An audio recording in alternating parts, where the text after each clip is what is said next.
Alors, par rapport à quelle réquisition? Parce qu'il y a eu plusieurs choses. Tous les samedis, pas de possibilité de manifester, y compris le 1er mai, jusqu'à votre procès. Alors, je vais vous répondre ce que j'ai répondu à, pour ne pas dire de bêtises, la procureure. J'ai répondu à madame la procureure, a mis entendu le vol noir des corbeaux sur nos plaines. Voilà ce que j'ai répondu à madame le procureur, et je me rendrai dans la manifestation ce samedi et le 1er mai, malgré l'interdiction qui m'est faite. Pourquoi vous allez y aller malgré cette Parce que je interdiction? suis journaliste, et que c'est mon travail, Bravo. et que j'habite à Paris. Bravo. Et que je n'ai commis comme infraction que d'avoir le malheur d'expliquer fortement à un spécialiste des... comment ça s'appelle enfin voilà, bref, j'ai accepté de faire un deal avec la maison... ça s'est pas bien passé du tout, quoi. Voilà, ils m'ont arnaqué en fait, c'est un peu ça qu'on peut dire. Et cette garde à vue, justement, comment ça s'est passé? Assez mal. J'ai des bleus partout. Quand je me suis fait arrêter, je me suis fait écrabouiller par terre. J'ai rien mangé depuis samedi. J'ai pu boire, mais c'était pas facile. Il a fallu se battre un peu, et je pense que par ma notoriété, j'ai pu boire, alors que d'autres dans ma situation ne pouvaient pas le faire. Autant ce commissariat est magnifique et tout neuf, autant le commissariat du 14e n'y allait pas. Voilà, je pense que je sentais encore l'odeur d'urine qui doit couvrir mon corps. C'est vous donner une petite idée de l'ambiance des lieux, quoi.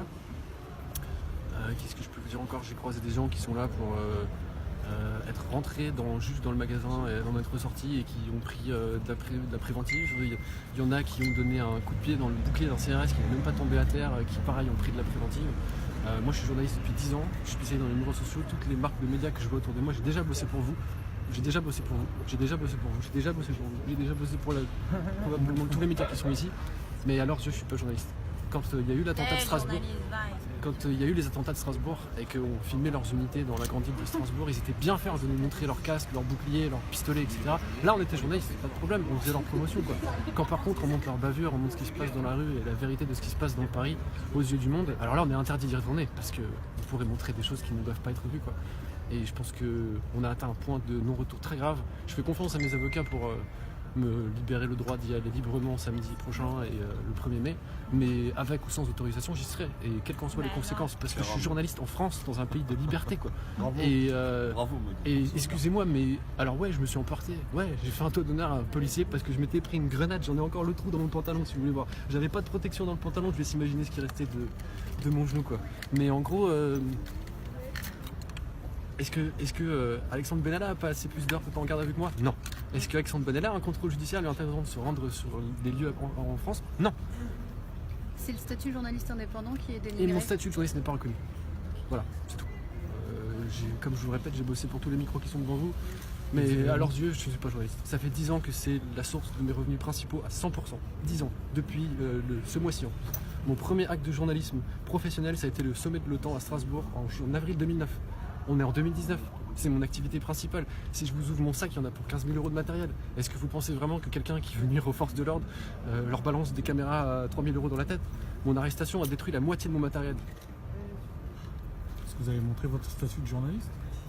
Oui, bien sûr, mon statut de journaliste, il est dans le sac, ils l'ont. Voilà, il y a un statut d'auteur à l'INSEE, donc j'ai un statut d'auteur comme n'importe quel écrivain, comme n'importe quel photographe, comme probablement la plupart des journalistes qui sont ici qui n'ont pas la carte de presse.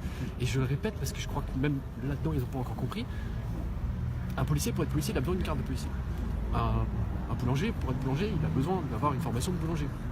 Un journaliste, pour être journaliste, il n'a pas besoin d'une carte de presse. Il a besoin d'avoir vendu un certain nombre de fois dans le trimestre aux médias autour de lui. C'est ça qui définit sa profession, c'est pas la carte de presse. La carte de presse, c'est une commission qui certes est reconnue par l'État, mais qui n'est pas obligatoire.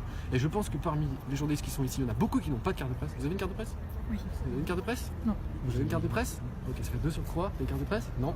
Monsieur est photographe à Libération quand même. Donc voilà, tu veux y aller aussi? À un moment, il va falloir que ça s'arrête dans ce pays. On m'interdit de me rendre, faire mon travail.